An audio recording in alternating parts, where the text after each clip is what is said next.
vasallamning hadislari bor. Robbingiz taboraka va taolo har kecha tunning 3-qismida dunyo osmoniga keladi. Va tong otgunicha tavba qiluvchi bormi?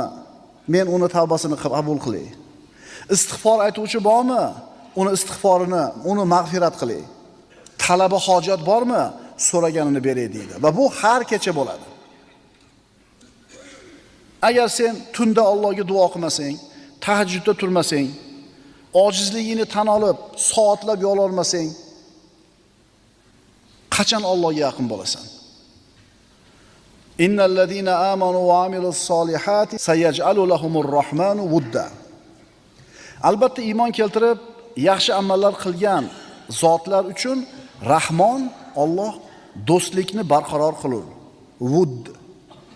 Birodalar, Alloh bilan bo'lgan wud bor.